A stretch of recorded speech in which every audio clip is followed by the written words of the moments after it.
കലിക ജ്യോതിഷൻ്റെ പ്രണാമം. ഇന്ന് ഞാൻ വളരെ സന്തോഷമുള്ള ഒരു ദിവസമാണ്.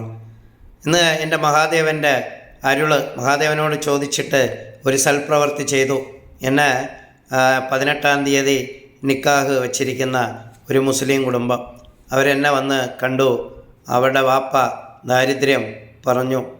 അപ്പോൾ ഞാൻ പറഞ്ഞു, ഞാൻ എല്ലാ പേരെയും സഹായിക്കാൻ എന്നെക്കൊണ്ട് സാധിക്കില്ല, പക്ഷേ ഞാൻ നിങ്ങളുടെ ഇത് അന്വേഷിച്ച് നോക്കട്ടെ, നിങ്ങൾ അർഹിക്കുന്നതാണെങ്കിൽ ഞാനത് എൻ്റെ കയ്യിൽ നിന്നും എന്നാൽ സഹായിക്കാൻ പറ്റുന്ന ഒരു സഹായം നിങ്ങളോട് ചെയ്യും.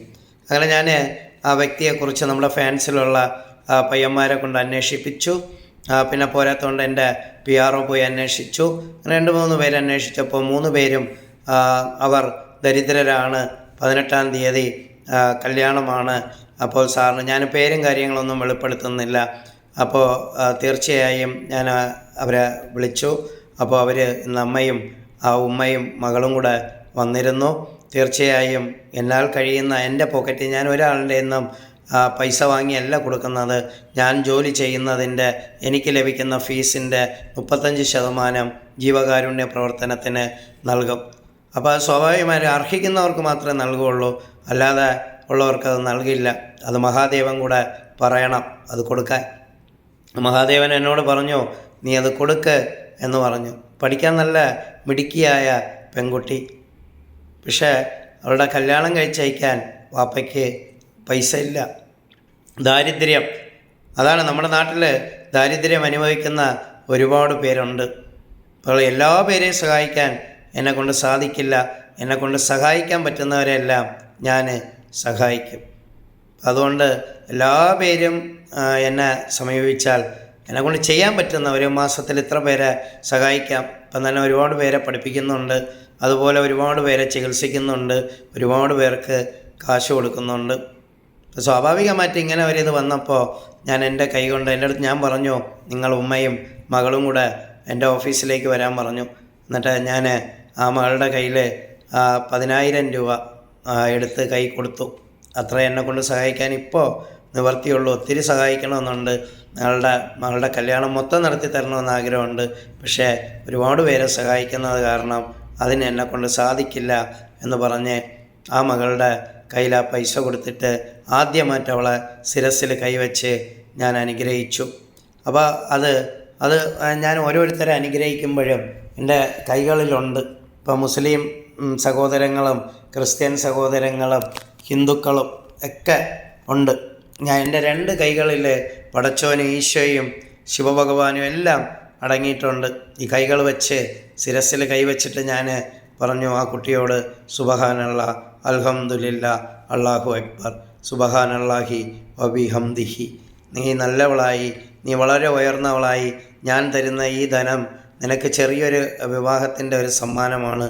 ഇതുകൊണ്ട് നീ വലിയ നിലയിൽ എത്തിച്ചേരും, നിനക്ക് നല്ല ജോലി കിട്ടും, നീ നല്ല മിടുക്കിയായി ഇവിടെ നിന്ന് നിൻ്റെ ജീവിതം നല്ലതുപോലെ മുന്നോട്ട് പോകട്ടെ എന്ന് പറഞ്ഞു. അപ്പോൾ ആ മോളുടെ കൈ എങ്ങണ്ട വീഴുന്ന്, ആ മോളുടെ കയ്യിൽ എന്തോ ബുദ്ധിമുട്ടുണ്ട്. എൻ്റെ അടുത്ത് ഞാൻ കൈവയ്യ എന്ന് പറഞ്ഞു. അപ്പോൾ ഞാൻ ചോദിച്ചു, എന്താ നക്ഷത്രം? അത് അനിഴം. അപ്പോൾ ഞാൻ പറഞ്ഞു, മോളെ നിനക്ക് കണ്ടശനിയാണ്, അപ്പോൾ ഒന്ന് ശ്രദ്ധിക്കണം, ഒന്ന് സൂക്ഷിക്കണം. നീ മിടുക്കിയായി സൗഭാഗ്യവതിയായി അള്ളാഹുവിൻ്റെ കൃപ കൊണ്ട് നീ മിടുക്കിയായി തന്നെ വരും ഇൻഷാ അല്ലാഹ്, അല്ലാഹു അക്ബർ എന്നൊക്കെ പറഞ്ഞ് ഞാൻ ശിരസ്സിൽ കൈവച്ച് പടച്ചവനോട് നല്ലവണ്ണം പ്രാർത്ഥിച്ചു. എന്നിട്ട് ആ കുടുംബം, ആ അമ്മ, ആ ഉമ്മ പൊട്ടിക്കരഞ്ഞു. ഞങ്ങൾ പടച്ചവനെ കണ്ടു എന്ന് പറഞ്ഞ് ആ ഉമ്മ പൊട്ടിക്കരഞ്ഞു. ഞാൻ പറഞ്ഞു, കരയരുത്, ഇന്ന് മുതൽ നിങ്ങൾ കരയരുത്. നിങ്ങളുടെ ആ ശക്തി പടച്ചോൻ നിങ്ങളെ രക്ഷിക്കും. അതുകൊണ്ട് നിങ്ങളുടെ ഈ മകൾ വലിയ നിലയിൽ എത്തിച്ചേരും. ശരിക്കും പറഞ്ഞാൽ എൻ്റെ കണ്ണുകൾ നിറഞ്ഞുപോയി. അതുപോലെ ഒരുപാട് ദാരിദ്ര്യം അനുഭവിക്കുന്നവരെ നേരിട്ട് കണ്ടിട്ടുണ്ട്. അപ്പം നമ്മൾ എന്ന് പറയാൻ നമുക്കൊന്നുമില്ല. സത്യം പറഞ്ഞാൽ അത് നിങ്ങളെല്ലാ പേരും മനസ്സിലാക്കണം. നമ്മൾ മറ്റുള്ളവരെ സഹായിക്കണം. 1 രൂപയെങ്കിലും ദരിദ്രർക്ക് കൊടുക്കണം, ഉള്ളവർക്ക് കൊടുക്കരുത്. കള്ളനാണയങ്ങൾ ഇതിനകത്ത് ഒരുപാടുണ്ട്, അതുപോലെ ജനൂനുമുണ്ട്. ഈ കള്ളനാണയങ്ങൾ ഓരോന്ന് കാണിക്കുമ്പോഴാണ് ജെന്യൂനായിട്ടുള്ളവരെ നമ്മൾ വിശ്വസിക്കാതെ വരുന്നത്. പിന്നെ എൻ്റെ അടുത്ത് ആര് വന്നാലും ഞാനതിനെ 3 വെരിഫിക്കേഷൻ നടത്തിയിട്ടേ അത് കൊടുക്കുകയുള്ളൂ. മുമ്പേ കുറേ പേർക്ക് പൈസ ഇതുപോലെ വന്ന് കരയുമ്പോൾ കൊടുക്കുമായിരുന്നു. പക്ഷെ അതൊക്കെ വെള്ളമടിക്കാനും അങ്ങനെയൊക്കെയുള്ള കാര്യങ്ങളിലേക്ക് എന്ന് 1-2 പറ്റിപ്പുകൾ മനസ്സിലാക്കിയതോടുകൂടി വെരിഫിക്കേഷൻ ചെയ്തതിന് ശേഷം മാത്രമേ അത് ചെയ്യുള്ളൂ. സ്വാഭാവികമായിട്ട് എനിക്കിന്ന് വളരെ സന്തോഷം നിറഞ്ഞ ഒരു ദിവസമാണ്. അവർ പറഞ്ഞു, നാം അങ്ങയിലൂടെ പടച്ചവനെ കണ്ടിരിക്കുന്നു. അത് സത്യമാണ്, അത് സത്യമാണ്, 100% സത്യമാണ്. ആ ഉമ്മ ഇവിടെ പൊട്ടിക്കരഞ്ഞു. ആ ഉമ്മയുടെ കണ്ണുനീർ ഇവിടെ വീഴുന്നു. ഇനി കണ്ണുനീർ വീഴരുതെന്ന് ഞാൻ പറഞ്ഞു. സന്തോഷം. നിങ്ങളുടെ മകളുടെ കല്യാണം 18-ാം തീയതി വളരെ നല്ലതായിട്ട് തന്നെ നടക്കട്ടെ. അപ്പോൾ സ്വാഭാവികമായിട്ട് ആ മകളെ എനിക്ക് എന്നാൽ കഴിയുന്ന എൻ്റെ പോക്കറ്റിൽ നിന്ന്, ആരും ചെയ്യുന്നവരുടെ കൂടെ നിന്നല്ല ചെയ്യുന്നത്, ആരെയും നിന്നും വാങ്ങിയല്ല ചെയ്യുന്നത്, എൻ്റെ കയ്യിലുള്ള എൻ്റെ ഫീസിൻ്റെ അല്ലെങ്കിൽ ഞാൻ ജോലി ചെയ്യുന്ന വരുമാനത്തിൻ്റെ, നിങ്ങൾ തരുന്ന ഫീസിൻ്റെ ഇതാണ് ഞാൻ ജോലിക്ക് ശമ്പളമാറ്റി വെട്ടി അത് കൊടുക്കുന്നത്. അല്ലാതെ എനിക്ക് വേണ്ടി ഞാൻ കൊണ്ടുപോകുന്നില്ല. ഞാനെപ്പോഴും പണ്ടും ഞാൻ പറയും, ഭഗവാനോട് പറയും, എനിക്കൊരു വീടും വാഹനവും സൗഭാഗ്യമൊക്കെ അങ്ങ് എല്ലാം തന്നിട്ടുണ്ട്. സ്വാഭാവികമായിട്ട് ഇനി വരുന്നതെല്ലാം സാധുക്കളെ സഹായിക്കുന്നതിന് വേണ്ടിയാണ്. കയറിക്കിടക്കാൻ ഒരു വീട് തന്നു, വാഹനം തന്നു, അപ്പോൾ എല്ലാം തന്നു. സ്വാഭാവികമായിട്ട് ഇനി എനിക്ക് കൂടുതലൊന്നും വേണ്ട. എൻ്റെ 35% ഞാൻ ദാനം കൊടുക്കും. അപ്പം അത് എൻ്റെ ഇഷ്ടപ്പെടുന്നവർ അതിനൊരു മാതൃകയാവണം. അതേപോലെ ഇതുപോലുള്ള കാര്യങ്ങളൊക്കെ വീഡിയോയിലൂടെ നിങ്ങളെ അറിയിക്കുന്നത്. അങ്ങനെ ഞാൻ ചെയ്യുന്ന പ്രവൃത്തികളെക്കുറിച്ച് വീഡിയോ ചെയ്യണമെങ്കിൽ ഒന്നാമത് സമയമില്ല. അതിനുവേണ്ടി ജോലി ചെയ്യണം. ജോലി ചെയ്ത് സാധുക്കൾക്ക് സഹായിക്കും.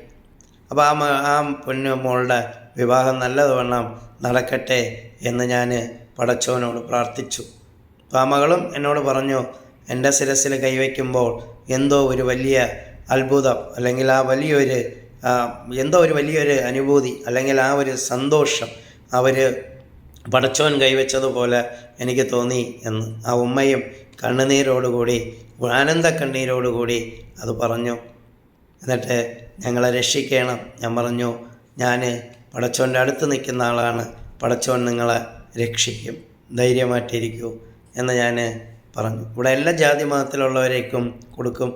അത് ക്രിസ്ത്യൻ സഹോദരങ്ങളായാലും മുസ്ലിം മനുഷ്യനായിരിക്കണം, മനുഷ്യനേ ഉള്ളൂ. മൃഗങ്ങൾക്കും കൊടുക്കും. അതാണ് വേറൊരു കാര്യം. സകല ജീവജാലങ്ങൾക്കും പടിയളക്കുന്നവൻ മഹാദേവൻ്റെ തത്വങ്ങളനുസരിച്ചാണ് ഞാൻ മുന്നോട്ട് പോകുന്നത്. അങ്ങനെ തന്നെ ഇനിയും മുന്നോട്ട് സഞ്ചരിക്കും. ശത്രുക്കളെല്ലാം ഉണ്ടാവും. ഇപ്പം ചിലർ കള്ളനാണയങ്ങൾ ചോദിച്ചാൽ പൈസ കൊടുക്കാതെ വരുമ്പോൾ അവർക്ക് ശത്രുത ഉണ്ടാവും. അങ്ങനെയൊന്നും കൊടുക്കില്ല. ജെന്യൂനായിട്ടുള്ളവർക്ക്, അർഹിക്കുന്നവർക്ക് മാത്രമേ എൻ്റെ പണം കൊടുക്കുകയുള്ളൂ. അല്ലെങ്കിൽ അത് ഞാൻ കൊടുക്കാൻ പോയാലും മഹാദേവൻ തടയും. അതാണ് അതിൻ്റെ ഒരു രീതി. എൻ്റെ അനുഭവത്തിൽ അല്ലെങ്കിൽ എൻ്റെ ജീവിതത്തിൽ അങ്ങനെയാണ് സംഭവിക്കുന്നത്. ചിലപ്പോൾ ഞാൻ ദയയും കാരുണ്യമൊക്കെ അഭിനയിക്കുന്നവർക്ക് ഇങ്ങനെ കൊടുക്കാൻ തയ്യാറാകുമ്പോൾ കൊടുക്കാൻ സമ്മതിക്കില്ല. എൻ്റെ കയ്യിനെ പിടിക്കും, അല്ലെങ്കിൽ എന്തെങ്കിലും കാരണം കൊണ്ട് അത് മാറ്റും. അതാണ് ഭഗവാൻ പറയും, നീ അത് കൊട്, അപ്പോൾ ഞാനത് കൊടുക്കും. ഇന്ന് വളരെ സന്തോഷമാണ്. ആ മകളുടെ കല്യാണം, ഉമ്മയുടെ കരച്ചിൽ, ഇതെല്ലാം കണ്ട് നോക്കുമ്പോൾ ആനന്ദ കണ്ണീര്. കരച്ചിലെന്ന് പറയാൻ പറ്റില്ല. എവിടെയോ ഉള്ള ഒരു സാറ്, ഞങ്ങളെ ആദ്യമായിട്ട് കാണുന്ന സാറ് ഞങ്ങൾക്ക് വേണ്ടി ചെയ്തു, ഞങ്ങളുടെ സ്വന്തത്തിലും ബന്ധത്തിലുള്ളവർ പോലും ഞങ്ങളെ സഹായിച്ചില്ലല്ലോ. അങ്ങനെ പറയുന്ന വാക്കുകൾ കേൾക്കുമ്പോൾ നമുക്ക് കരച്ചിൽ വരും. ചിലപ്പോൾ ഞാൻ വിചാരിക്കും, എനിക്ക് ഒത്തിരി കാശുണ്ടെങ്കിലോ എല്ലാം ഞാൻ ഇതുപോലുള്ള സാധുക്കൾക്ക് കൊടുത്തനല്ലോ എന്ന്. അപ്പോൾ അതൊക്കെ ഞാൻ നോക്കും. സ്വാഭാവികമായിട്ട് എത്രയോ പണമുള്ള ആൾക്കാരുണ്ട്, അവർക്കിങ്ങനെ കൊടുത്തൂടെ, ഇവർക്കിങ്ങനെ ദാനം ചെയ്തൂടെ എന്ന് ഞാൻ ആലോചിച്ച് പോകും. ഇവിടെ വലിയ വലിയ മുതലാളിമാരും ആൾക്കാരും ഒക്കെ ഉണ്ട്, അടുത്ത തലമുറയ്ക്ക് വേണ്ടി ഉണ്ടാക്കിയിട്ട് ആ തലമുറ മൊത്തം നശിപ്പിക്കുന്നു. പക്ഷെ അവരാർക്കും 1 രൂപ പോലും കൊടുക്കാത്ത ആൾക്കാരുണ്ട്, ഒരു സഹായവും ചെയ്യാത്ത ആൾക്കാരുണ്ട്. ഇവിടെ വരുന്നവരും അങ്ങനെയാണ് പറയുന്നത്. സാറിനെ കാണുമ്പം തന്നെ ഞങ്ങൾക്കറിയാം സാറ് മനസ്സുകൊണ്ട് കോടീശ്വരനാണ് എന്ന്. ഞാനും വിചാരിക്കും, ഒത്തിരി കാശ് എനിക്കുണ്ടെങ്കിൽ അത്രയും ഞാൻ ഇനി ദാനം കൊടുത്തേനെ, ഓരോരുത്തരുടെ സഹായം ചെയ്തേനെ. പക്ഷെ എല്ലാവരെയും സഹായിക്കാൻ നമ്മളെ കൊണ്ട് പറ്റൂല, ഒരു പരിധിയുണ്ട്. എങ്കിലും എന്നാൽ കഴിയുന്ന സഹായം ഞാൻ ചെയ്യും. അതെൻ്റെ രീതിയാണ്. അതുകൊണ്ട് ഒരു ചെറിയ സഹായം 10,000 രൂപ ആ മോൾക്ക് വേണ്ടി കൊടുക്കാൻ പറ്റി. പക്ഷേ ഞാൻ അവളെ ഒരുപാട് അനുഗ്രഹിച്ചു. അപ്പോൾ ആ കുട്ടി പറഞ്ഞു, ഈ 10,000 അല്ല, എനിക്കൊരു 10 കോടി കിട്ടിയതുപോലെയാണെന്ന്. അവൾ നല്ല ബുദ്ധിശക്തിയുള്ള ഒരു പെൺകുട്ടിയാണ്. അനിഴ നക്ഷത്രത്തിലുള്ള ഒരു പെൺകുട്ടിയാണ്. അവൾ ഇനിയും ഉയർന്നു വരട്ടെ. അവൾക്ക് എല്ലാവിധ വിവാഹ ആശംസകളും ഞാൻ നേരുകയാണ്. 18-ാം തീയതി എന്തായാലും എനിക്ക് ആ വിവാഹത്തിൽ പങ്കെടുക്കാൻ പറ്റത്തില്ല. ഞാൻ കോഴിക്കോടായിരിക്കും. സ്വാഭാവികമായിട്ട് ഞാൻ അനുഗ്രഹിച്ചു. എനിക്കിന്ന് വളരെ സന്തോഷം. ഒരു പുണ്യപ്രവർത്തി ചെയ്തതിൽ വളരെയധികം സന്തോഷം. നിങ്ങളെല്ലാ പേരും, എന്നെ സ്നേഹിക്കുന്ന എല്ലാ പേരും അതിൽ പങ്കെടുക്കണം എന്നതാ. നോക്കൂ, മഹാദേവൻ പോലും അത് സത്യമെന്നാണ് പറയുന്നത്. അതാണ് ആ പാട്ട് വരെ കേൾക്കുന്നത്. നിങ്ങൾക്ക് എല്ലാ പേർക്കും കലിയുഗ ജ്യോതിഷൻ്റെ നന്ദി, നമസ്കാരം, പ്രണാമം. ലോക സമസ്ത സുഖിനോ ഭവന്തു.